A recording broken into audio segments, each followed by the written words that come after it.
Hello, folks. Now, after so many requests of people trying to tell me to do more Professor Jiang's videos, there's a video that I did a week ago, and it was about Professor Jiang trying to warn America for the things that are yet to come.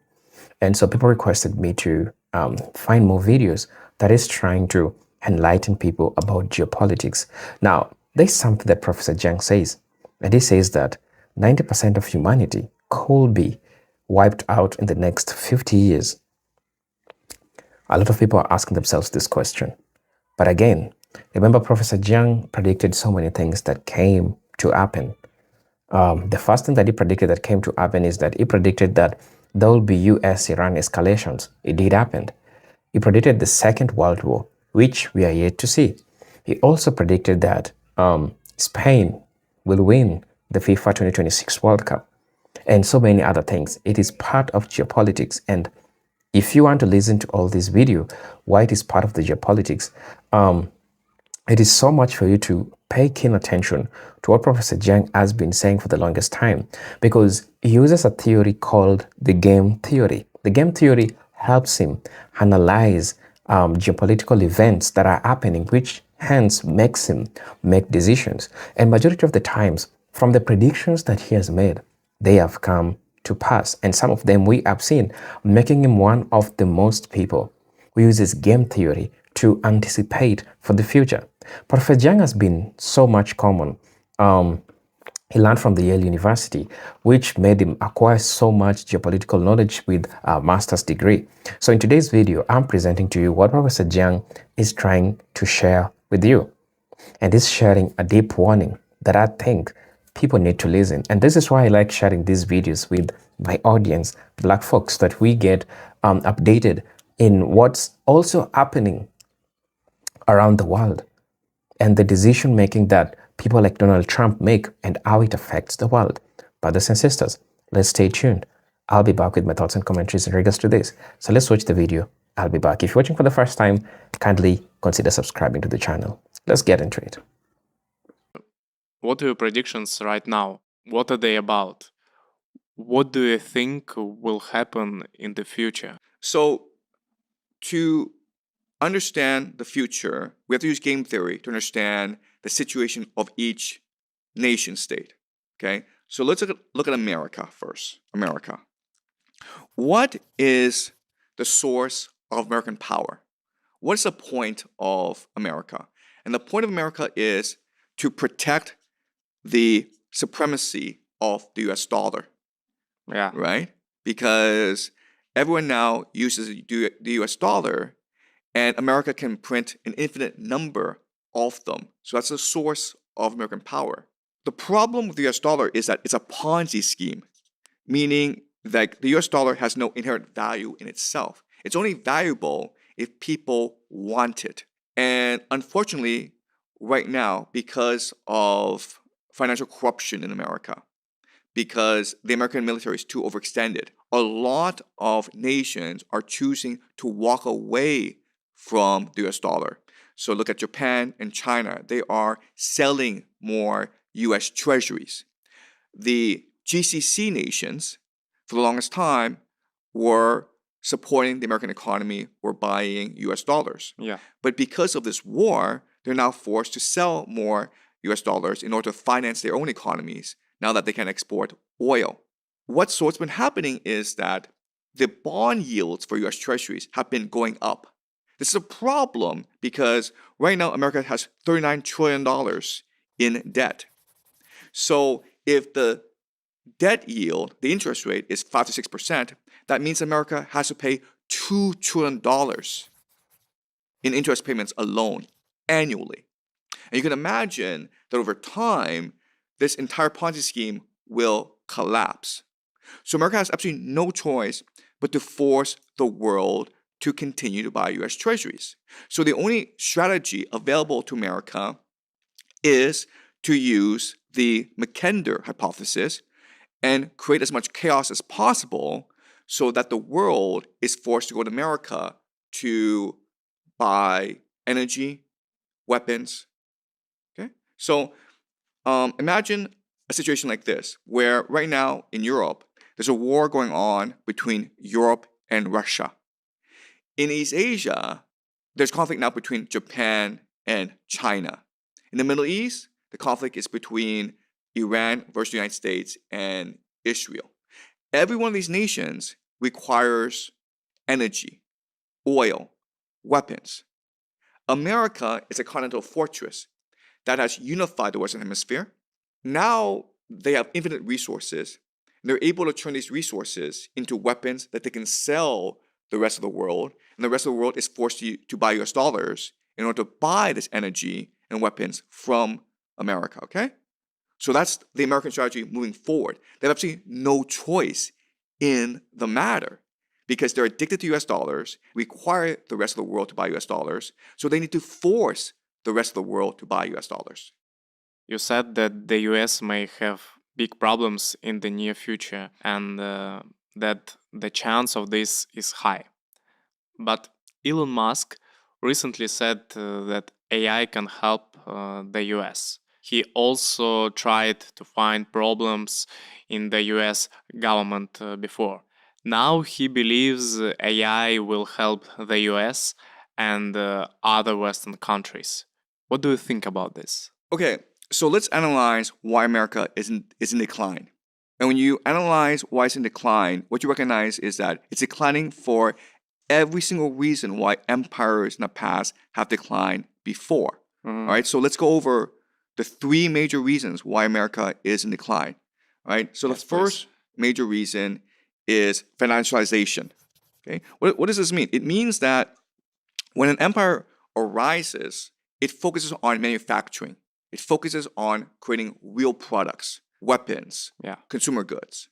But over time, what an empire does is it offshores its manufacturing to other people, to other nations, to other groups. And it focuses on financial speculation, primarily the idea of usury, okay? Money lending.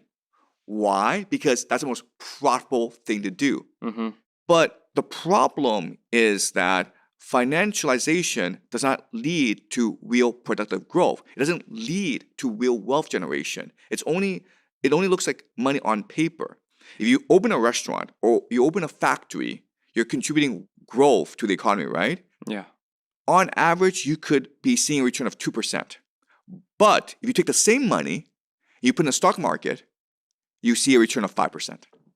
So who's going to do any work, right? And the reason why this arises is because of the nature of capital. Capital consolidates. Capital monopolizes. And once you monopolize, it's easier for you to make money. And you don't have to do a good job anymore, right? So think of Google and Apple. They spend most of their resources on stock buybacks in order to create this illusion that they're creating more value for stockbrokers. This is all financialization. And the problem with financialization is that it warps the mentality of your population. Before, what was good, what was important is to work hard and contribute to your community. And that meant that people took pride in going to the factory and making products and helping the factory become wealthier. Now, what matters is get rich now, right? So that's why people like Andrew Tate are so popular, right? Because he's telling you, hey, if you work hard, you're a sucker. You're a loser.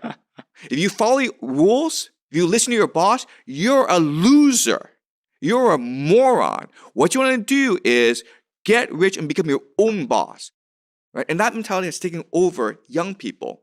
This is a huge problem because it means that it's hard for an empire in decline like America to invest in long-term projects. So AI, absolutely, in theory, AI could make America a much stronger society. It could create real wealth. The problem is, if you look at AI and what's been happening, is that it's basically a Ponzi scheme where there's only a few companies and they all just invest in each other, creating the illusion of wealth. And even today, no one knows how to make money out of AI. So OpenAI has ChatGPT. People don't appreciate this, but for every new subscriber to ChatGPT, they lose money. ChatGPT is not a profitable model. And no AI expert can tell you how to make money. And the problem is that in Empire Decline, it's all focused on speculation. It's about gambling. It's about getting rich, as opposed to being practical and pragmatic. Okay, so that's the idea of financialization.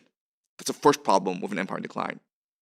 Second problem with an empire in decline is the demographic crisis. The idea is that because society is prosperous and it's stable and it's peaceful, people get older. And because they're getting older, they're able to monopolize much of the wealth, power, and status in society, leaving little opportunities for young people. And we're seeing that throughout the Western world today, where the baby boomers are in charge and they refuse to give up power. Mhm. So think about these US presidents. They're all baby boomers. You go to Congress and you've got guys like Chuck Grassley, who is a US senator, and he's 93 years old. Can you imagine that? 93 years old, and he is still working as a US senator. He's the fourth person in line to become president of the United States. If Donald Trump dies, it's J.D. Vance. If J.D. Vance dies, it's Mike Johnson. If Mike Johnson dies, it's Chuck Grassley. And so what's happening in the Western world is the baby boomers refuse to retire. So what do young people do? They refuse to work. They refuse to have children. They become indifferent to society. But the next step is for them to fight each other, for a civil war to break out. And this is just historically what's always been true. Okay? Okay, you mentioned there are three ideas. What's the third one? Right. And the last and the most important is the idea of elite overproduction. Okay? So this is an idea from a historian named Peter Turchin. He sort of mathematically modeled how revolutions happen. And so he looked at the French Revolution, he looked at the fall of the Roman Republic, he looked at many serious events throughout human history. And mathematically, he discovered the main cause of civil war, of collapse, is you have too many elite struggling for too few positions of status, of power, right? So think about how in America, for the longest time, financiers were in charge. Wall Street was in charge. But then, these past 20 years, you have the tech revolution. So now you have these tech oligarchs like Elon Musk and Peter Thiel and Larry Ellison. They want to be in charge as well. So what happened was that they sponsored someone to come into Washington, D.C. to overthrow the financial elite. And this person, of course, was Donald Trump. Who backed Donald Trump in 2024? Peter Thiel, Larry Ellison, and Elon Musk. Because they're trying to overthrow the power of the financial elite and establish the power of the tech oligarchy. And so what's going to happen in America over the next few years is a civil war rising between the old guard, Wall Street, and the new guard, Silicon Valley. And what Peter Turchin says is that this is the most common explanation for why societies go into decline. Okay? So again, to summarize, there are three major symptoms of a nation in decline. America has all three: financialization, demographic crisis, where young people refuse to have children and work, and then elite overproduction. Okay? And then everything else is an outgrowth of these problems. For example, immigration. Why is there immigration, both legal and illegal, to the United States? And the answer is young people don't want to work. And so you need to bring in immigrants in order to replenish the workforce. But we know historically, if you do this, if you allow too many immigrants to come into the country, it's going to cause civil chaos. I'd like to go back to that time. How did you graduate Yale with honors? How was it possible? So I went to Yale expecting to study math and physics because, look at me, I'm Chinese, right? Okay. I see. It didn't mean I love math and physics. It's just like I'm Chinese, so I just go study math and physics. So I go into Yale planning to study math and physics. Yeah. But Yale also requires you to study humanities to graduate. So I took English. We're studying Chaucer and Spencer and Milton. And my first semester at Yale, I was completely lost because I came from a public school, whereas most of my classmates came from pretty elite private schools. So there's certain things that they did which I didn't know you were supposed to do. For example, if the teacher assigned you a book to read, you're supposed to go read that book. And I didn't know that.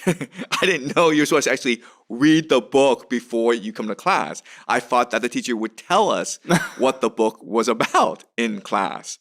So during a seminar discussion, I didn't say anything. I was completely lost. And things got so bad that my English professor suggested that I don't take this class anymore. She wanted me to like go do something else because she felt I was wasting, her time as well as my time because I was not following what was happening in the class.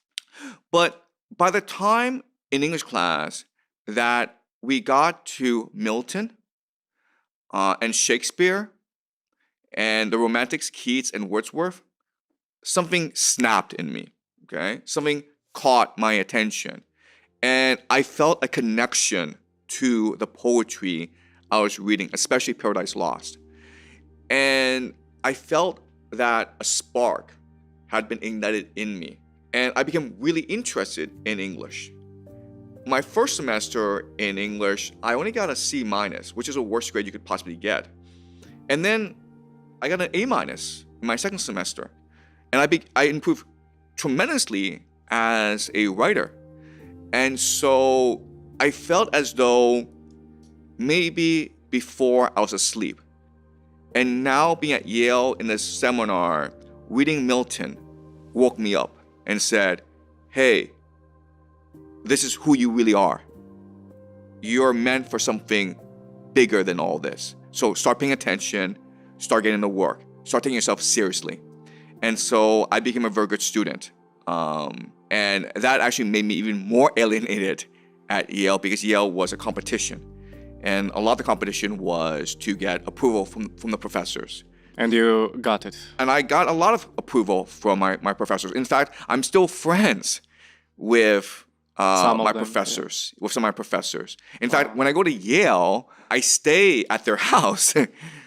So they liked me a lot, and we stayed in touch these past 30 years, and we're still good friends. That's almost impossible to believe. You started with a teacher telling you that you should go back to kindergarten, and you became one of the top students at Yale. That's an incredible story. I'm trying to make sense of what happened, and there's a theory.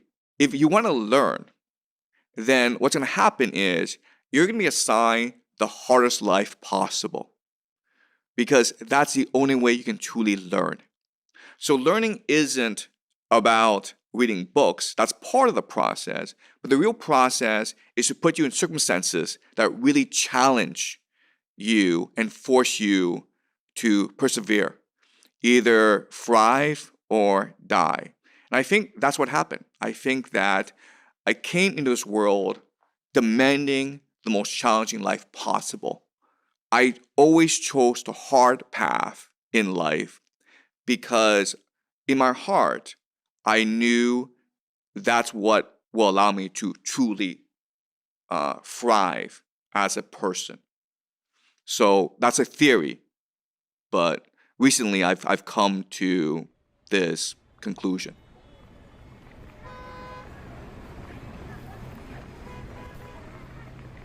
You said AI creates an illusion of wealth. But can governments also use AI to control people? Do you know much about computer science? I know this. It is LLM models. Okay, all right. So for the sake of your audience, I'm just going to go into some basics about computer of science. course. All right, okay. Let's do it. So the idea of computers is that it engages in recursion, okay, recursive loop, Yeah. okay, just loops in order to solve problems.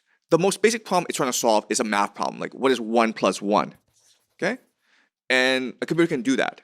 Now, when you're able to do it infinitely, right? 1 plus 1 plus 1 plus 1, you create great things. You're able to do things that humans aren't able to do.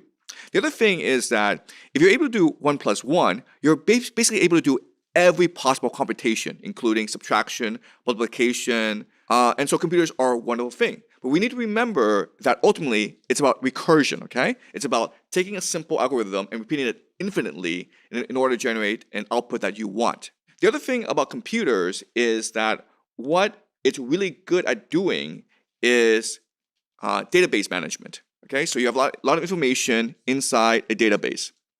And there are two things you want to do with this database. The first is you want to sort it, basically organize information in a way that benefits you, and you want to search it, okay? Basically, you want to retrieve information that is important to you. And if you look at most of AI, it's basically this database management. So what's Google? Well, Google is taking this database that is the internet and searching for information that you want. Right? That's Google. Mm-hmm. But you also look at facial recognition technology. Facial recognition technology is just basically differentiating a billion faces and then searching for the face that you want. Okay, so and then LLMs, right? Large language models are the same way, where they take the entire possibility of languages, right, and then trying to search or create something that you want. When they say that AI will transform society, they don't mean it'll make your life easier. Okay, so let's look at Palantir. Mm-hmm. What is Palantir really trying to do? What it's really trying to do is take all the databases in the world and combine into one database. And then once it has this one database, it can then categorize people into subcategories, right? Yeah. There are two ways that I can know how you behave. The first is I look at who your friends are, and then I look at your past behavior, where you spent your money, how you spent your money, okay? Once I have these two crucial pieces of data, who your friends are and what you've done in the past, I can predict your life for the next 50 years, right? And then what I can do is I can take people who are like you, who are maybe born in the same neighborhood, have the same interests, and then at age 1, I can predict how that person will behave for the next 100 years. Mm-hmm. So that's a project of Palantir. That's a project of AI.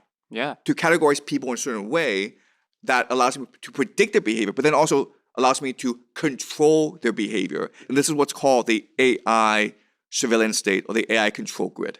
And that's what AI is. Maybe some governments could also use AI in good way, for example, for public safety. What do you think about that? Is it possible? It's absolutely possible. I live in China, and we have an AI surveillance state. Yeah. There's digital ID and there's digital currency. There are cameras everywhere. And when I first came to China 30 years ago, everyone would steal everything. So if you left your laptop... Yeah, we can admit that here is very safety. Exactly, right? So, like, if you just left your laptop at Starbucks, went to the washroom, it'd be gone like that.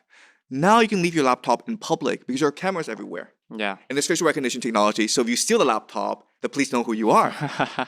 And it's really convenient because let's just say you go to a supermarket. You don't have to use cash anymore. You can just scan your face. And then the machine will automatically deduct money from your account. China is a testament to the power of AI surveillance. But there are problems with this. The problem is that if you look at China for the past 20, 30 years, there's been very little creativity. I've been in China for a long time, and in the 1990s, China was producing great movies. You have Zheng Yimou, you have Chen Kaige, and these were really interesting movies. And it was producing really interesting ideas. Yeah. And these past 10 years, China has not been able to produce that many great ideas. If you look at soft power, China is not that great in terms of soft power. In that, you have Japan, and everyone in the world loves anime. You have South Korea, and everyone in the world loves K-pop. China is not as vibrant and dynamic as a society as it used to be. And you can make the argument that people are much more unhappy than before. So, for example, isn't it wonderful? You can just use your phone and call a taxi driver, and then he'll take you anywhere, Or app. Yeah. right? And it's really cheap too, Yeah. right? But think about the emotional pressure on that taxi driver. His entire world, his entire life is controlled by the algorithm. So if you get a bad review, they deduct your salary. Yeah. If you are late, they deduct your salary. Because of that, I regularly try to give 5 stars. Exactly. This is ruled by AI. It is heartless. It is without compassion. It is inhumane in many ways. So there are good things like cheap, cab rides and safe streets and convenient purchasing, but there are bad things as well. For example, you lose your soul. On platforms like YouTube, if you do something wrong, you might stop being recommended. And let's just say that we do this YouTube video, and for the reason YouTube accidentally labels it as politically inappropriate. Well, you're completely screwed, right? Because good luck trying to find a person who to complain to. Good luck trying to plead your case. It's impossible. It's all controlled by algorithm. And the reason why is the company doesn't see us as humans anymore. These people who do AI, their ambition is not to make society much more vibrant, to make human life much more creative. That's what they say. Their entire purpose is to make everyone into a robot. Okay, so let me give you an example of this. For the past 10 years, they've been trying to solve the self-driving car problem. So a lot of these companies, Tesla, Google, they've been trying to introduce a fully automatized car. Yeah. They can't solve the problem because there's an edge case. And the edge case is drivers who've lost their jobs, who intentionally get into an accident with the self-driving car. You can't solve that problem. It's impossible to map out human intention. So there's one solution to this problem. And the solution is make every car robotic. Make every car self-driving. Take away the steering wheel, and you've solved the problem.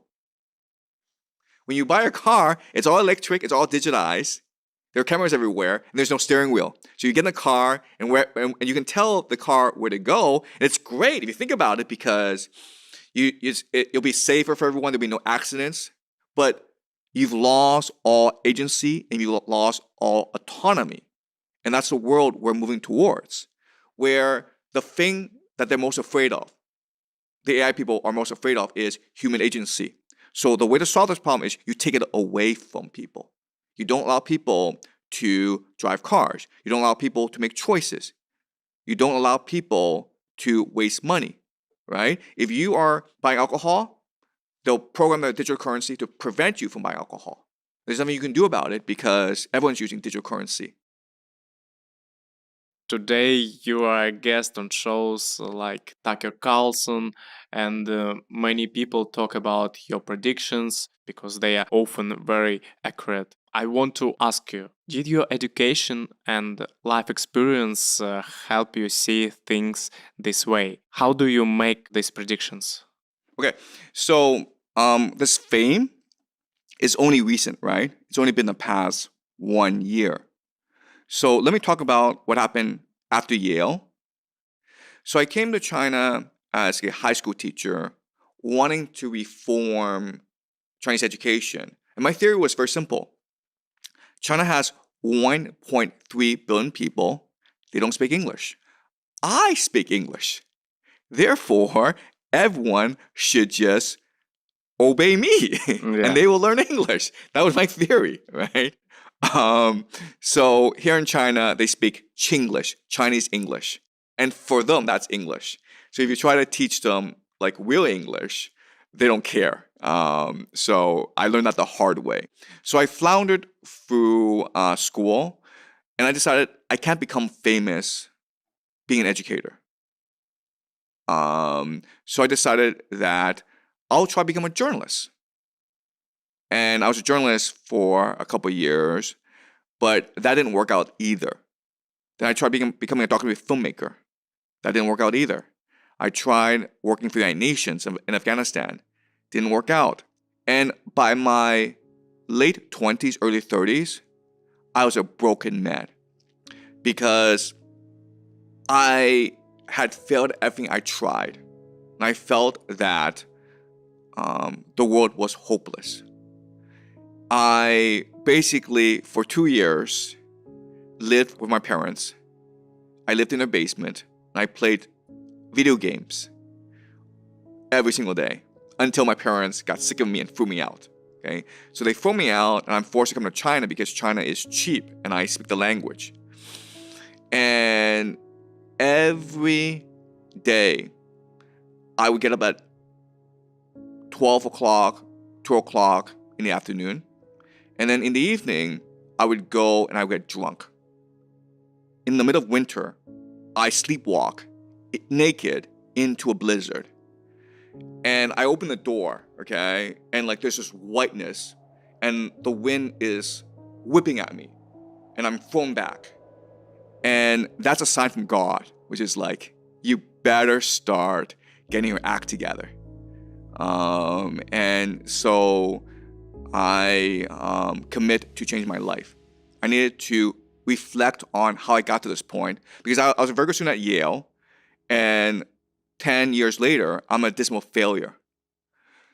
And I reflect and I recognize that my Yale education was very, very limiting. And there are 3 reasons why. First of all, when you go to a place like Yale, what you're taught is that only IQ matters. If you're able to articulate an idea, then you are smart. But all the forms of talent, whether it's musical or physical, doesn't really matter. All that matters is IQ. Second thing is that failure is not an option. You must succeed at all costs. If you don't succeed at Yale, if you graduate from Yale and you don't succeed, you might as well. Okay, so there's a lot of pressure to succeed, to prove you're worthy of a Yale education. And the third thing is you don't need to work with anyone. Just based on your talent, you'll be able to succeed on your own terms. And all 3 of these things were not true. And so I commit myself to changing my programming. What I wanted to do was step outside of my body and then look inside my mind and then reprogram it in a way that allows me to be more free, to be more in control of my life. And at this point in my life, and this is like my early 30s, I become interested in a theory called neuroplasticity, which is to say that we can always rewire the synapses in our brain to be whoever we wanted, as long as you commit yourself to the right activities.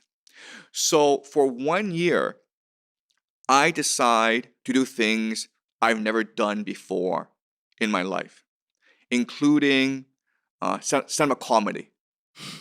Because the one thing that in my life I was most afraid of was being laughed at. And again, for the longest time, I took myself very, very seriously.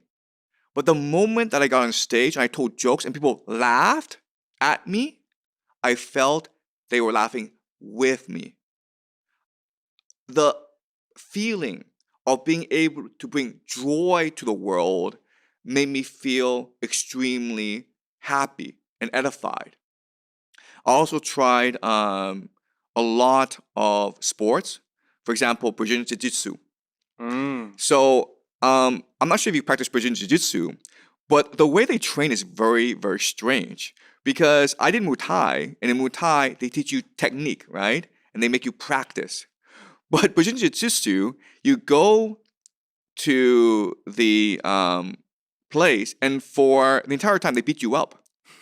There's this bigger guy, and all he does is beat the crap out of you. And at the end of it, your neck is sore. You want to cry. I'm going home from the training, and I think to myself, this is really stupid. I'm getting beat up in my 30s. And, when I was a teenager in Toronto, I was also getting beaten up. The difference is this, though. The difference is now I'm paying for the privilege of getting beat up in my 30s.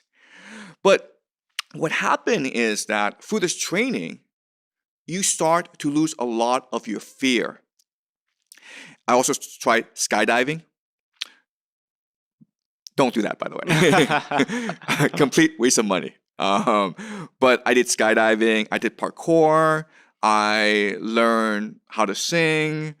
I learned the piano. I did everything possible.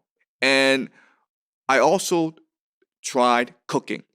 So when you go to cooking school, you're supposed to make 2 dishes, and you're supposed to present your dish in front of the chef, who will then give you a grade. Yeah. And so we make our dishes, and all my classmates, they line up, and they're very proud of their accomplishment.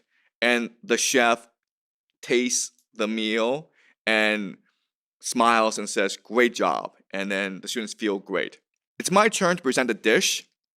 The chef looks at me and says, "I'm not touching this." And I'm like, wait a minute here. Wait. This is strange. Are you failing me? Am I going to fail cooking school? At Yale, the professors don't do that. Okay? The professors tell you how great you are. Even when you suck, they say, "You're great. You're going to go conquer the world." And here in cooking school, they tell you the truth. And I thought that was illegal. You're not supposed to do that as a teacher. And cooking school was a humiliation ritual for me. But then I started to observe my classmates. And there's this one girl in my class, and she's 18 years old. She would get up at 4 o'clock in the morning to do 2 hours of CrossFit. Then she'd bike to her work, and for like 8 hours, she would cut vegetables. Okay? Just cut vegetables. And then she'd come to cooking school, and then she'd go home and do it again. And I thought to myself, wow, she is so much more impressive than I am, right? Because here's a person who is dedicated, who's passionate, who's committed to her ambition. And why do I think I'm better than her just because I went to Yale? And so I recognize that Yale is about making people arrogant. It's not about making them educated. If you really want an education, the best place to learn it is in life. So open your heart, open your eyes, and learn from others. And that 1 year really changed the way I perceived myself and the way I perceived education. And I became much more determined to have an open mind and to look at the world much more objectively. These past 4 years, I've been teaching politics in the great books, Plato, Homer, Dante. And I decided to upload my classes to YouTube because I want to generate an international audience. And my wife and I at first, we're very optimistic. We were like, we think that we can hit 5,000 subscribers. That's our goal, 5,000 subscribers. And maybe it'll take some time. Maybe it'll take 4 years. But with 5,000 subscribers, I'll be able to help better promote education reform in the world. Today, my YouTube channel has 2.6 million subscribers. So that sort of surprised us. Our goal was 5,000. We hit 2.6 million. But that's how I came to today.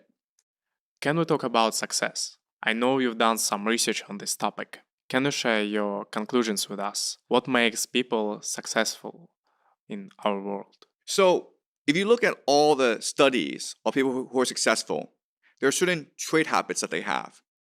They have certain habits that enable them to succeed. Okay, the first major habit is self-control or delayed gratification. So the idea is you're willing to put away immediate pleasure for long-term gain. So the famous example of this is something called a marshmallow experiment Yeah. by Walter Mischel. And Walter Mischel at that time was working at UCLA, this is 1960s, and he asked children who were 5 and 6 to come to his laboratory to talk, to just have a friendly conversation. And then Walter Mischel would say to them, I'm sorry, but I need to go to a meeting for 5 minutes. Could you please wait for me? Mm-hmm. I'm really sorry. So here, as an apology, I'm going to give you 1 marshmallow. But if you can wait for me to come back and you still have not eaten that marshmallow, I will give you 2 marshmallows. So then he goes away and he comes back and he sees some kids have already eaten that first marshmallow and some kids who have not. Okay, and then what he will do is what he did was he tracked them for 50 years, and what he found was that those who passed the marshmallow test were more likely to do better in school. They did better on test scores. They were more likely to graduate from university. They were more likely to succeed in their work. They were more likely to get married and have happy marriages. And the group that didn't pass the test was a complete opposite. And that's the idea of self-control. Okay, so the first principle is self-control. Second principle is something called resilience. So there's another Stanford psychologist named Carol Dwight. And she did research into who succeeds. And she came to the conclusion that those who succeed have growth mindset. And those who fail have fixed mindset. Growth mindset is whenever you encounter failure or difficulty, you see it as an opportunity to grow. So you welcome failure. Yeah. Those who have a fixed mindset see failure as the worst possible defeat. So they run away from failure. And so if you keep on accepting new challenges, you keep on growing, and therefore you keep on succeeding. Okay, so that's the idea of resilience. And the third principle is the idea of self-reflection. This was introduced to us by a researcher named K. Anders Ericsson. He spent decades looking at which students succeeded. So he was basically looking at violinists.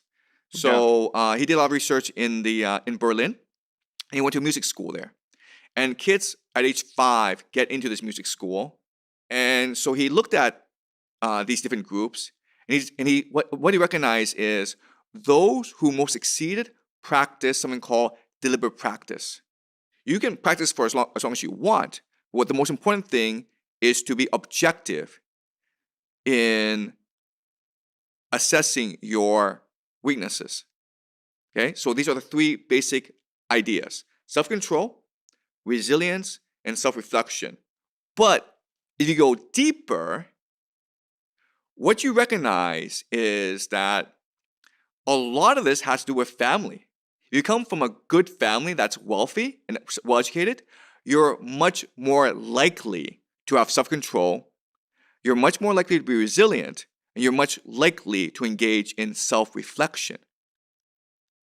So what's the difference? The difference is that if you come from a good family, you are much more likely to receive unconditional love. How deeply were you loved as a child by your parents? How much love did you receive? Because if you receive a lot of love, you're much more likely to love yourself and to love others. And therefore, you're much more likely to engage in self-control, self-reflection, and resilience. But if you didn't receive any love as a child, you hate yourself and you fear yourself. And so you're less likely to succeed. And do you think IQ score is important for success? I think IQ is one of the greatest illusions out there. So there's a very famous American writer named Neil Postman, and he wrote a book called The End of Education. And his argument is the only reason why we have tests is so that adults can differentiate between smart kids and dumb kids, meaning that intelligence is something that we just made up Mm-hmm. in order to justify a hierarchy of power. What would happen if all the adults in the world disappeared today? Can we imagine this world? Well, everyone would be like, oh, well, it'd be Lord of the Flies. All the kids, the teenagers they would starve to death because they're incompetent. No, what would happen is the kids would all start working together. The dumb kids, the smart kids, they would lose these distinctions. And every kid would do what he or she could in order to build a better society. If you just leave kids alone, if you just trust them, they'll go on and do great things. We know this because in the 19th century, in Hawaii, all these different immigrant groups were brought in to work in plantations in Hawaii. The plantation owners made a purpose of inviting different ethnic groups because they figured, like, if they're from different ethnic groups, they can't work together because they don't speak the same language. Yeah. So the parents are working in the plantations and the kids are left alone. There's no school. So what do? They create their own language, they create their own society, and they create their own games in order to teach each other. When I think about country like Russia, it's very large and it's hard to manage such a big territory. Some people say there are about 140 million people there, and it's difficult to organize work across such a space. But if you use robots instead of people, you could use the whole territory more effectively, grow the economy, and change many things. Why do you think this view is wrong? Or do you think it is actually correct? Okay, to answer this question, we need to think about the fundamental nature of reality. And if you look at how human society is created, the main pillar is the exploitation of labor. For the longest time, this concept was called slavery, Mm-hmm. right? So if you go back to the Greeks and you read Aristotle, he tells us that slavery is just a necessary part of life.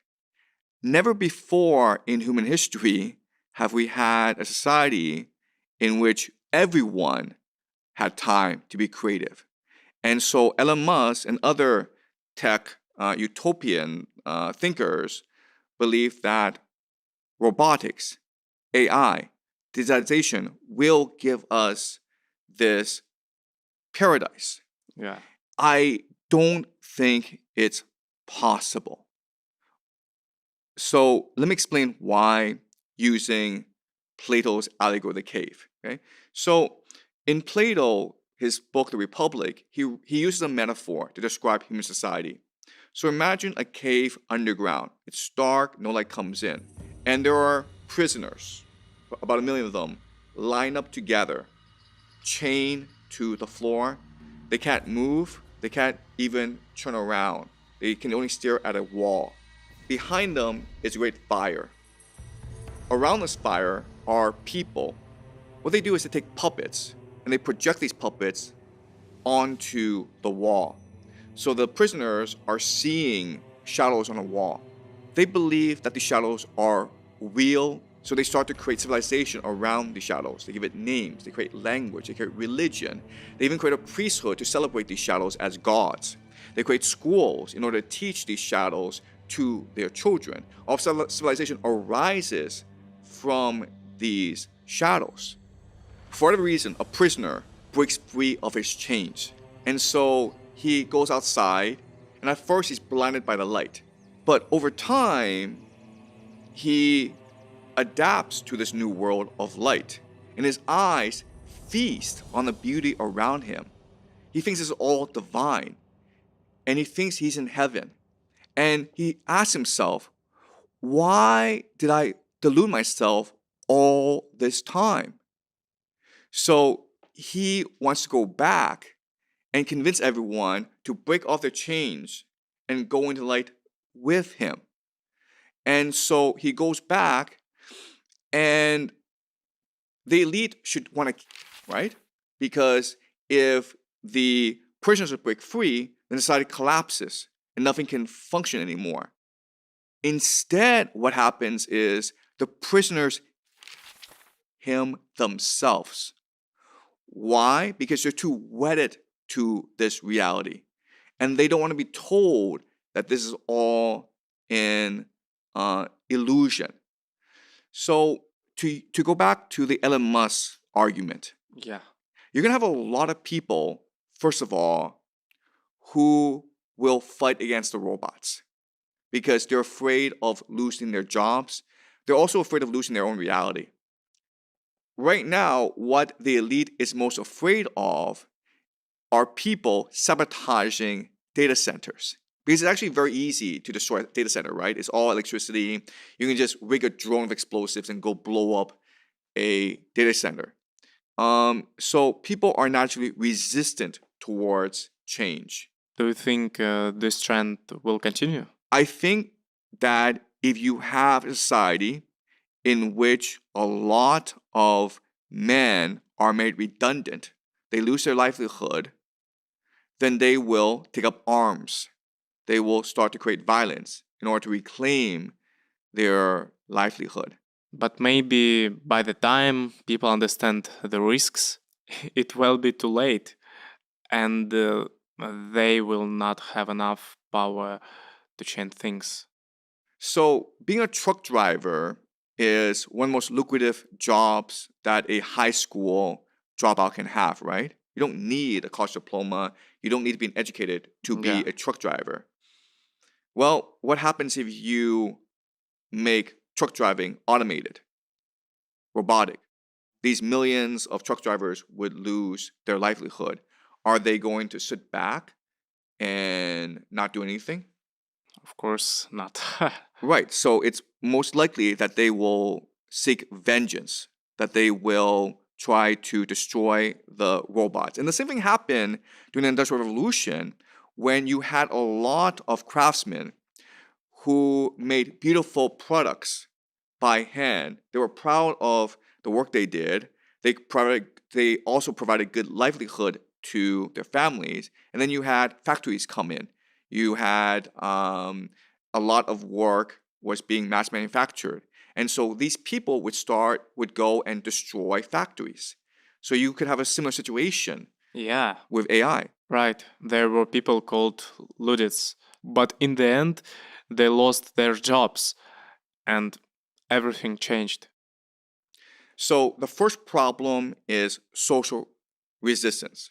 Second problem is we don't actually know if it's possible to create a world of robots. We just hope. Yeah, we're just hoping, but there has not been enough evidence to suggest that this AI robotic vision is possible. The first was social. Social will something do with this problem because they will lose their jobs.